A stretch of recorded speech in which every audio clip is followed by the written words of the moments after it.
ये जो चुनाव हुआ उसमें चुनाव का बहुत बड़ा हाथ था, आशीर्वाद था, और भाजपा ने चुनाव आयोग के तो आभार मानने ही ज़रूरी है। लेकिन यही बात है, कल जैसे मेरी राहुल जी से बात हुई, आज अरविंद जी से बात हुई, कि इंडिया गठबंधन हो या फिर हम सारी पार्टीज़ हो, कहीं ना कहीं हमें ये सोचना ज़रूरी है कि अभी अगला स्टेप क्या है, क्योंकि हमारी डेमोक्रेसी फ्री एंड फेयर नहीं रही है, इलेक्शंस फ्री एंड फेयर नहीं रहे। तो लड़ते तो रहेंगे, देश के हित में लड़ते रहेंगे। आपकी आवाज़ हो, मीडिया की आवाज़ हो, जनता की आवाज़ हो तो उठाते रहेंगे, और जो भी देश के अच्छे का हो, सड़क पे उतरना हो, लड़ना हो तो लड़ते रहेंगे। बस यही था। लेकिन आपको नहीं लगता जो आपसी कन्फ्लिक्ट था उसका नुकसान भी जो है हुआ है, और दोनों ही पक्षों की तरफ देखिए, काफ़ी सारी इसकी एनालिसिस हो सकती है, होगी भी, दोनों पार्टी अपनी अपनी एनालिसिस रखेगी, लेकिन हमारी तरफ से जो रिश्ता है वो रहेगा, जो दोस्ती है वो तो रहेगी।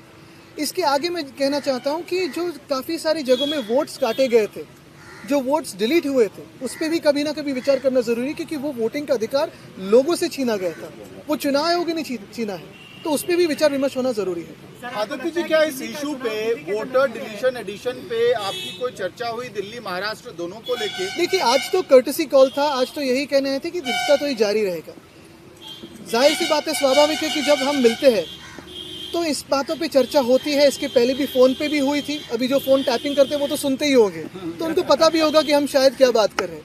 लेकिन हमने ये भी कहा है कि इस पर स्टडी करके जो हम प्रश्न चिन्ह उठा रहे हैं, जैसे महाराष्ट्र में 47 लाख वोटर्स कहाँ से बढ़े हैं, 76 लाख वोट्स आखिरी समय के बाद किसने वोटिंग किया है, इसकी कोई वीडियो फुटेज है क्या, टोकन्स है क्या? चुनाव आयोग इस पर बात करने के लिए बिल्कुल तैयार नहीं है। और ये सारी बातें अगर आप देखें तो हरियाणा हो, उड़ीसा हो, दिल्ली हो, मध्य प्रदेश हो, महाराष्ट्र हो, सारी जगह कॉमन है, ये एक पैटर्न दिखने लगा है।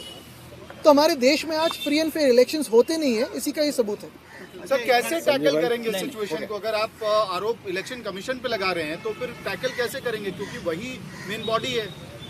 तो टैकल करने के लिए तो हम साथ में हैं और लड़ेंगे, क्योंकि ये देश हित की बात है।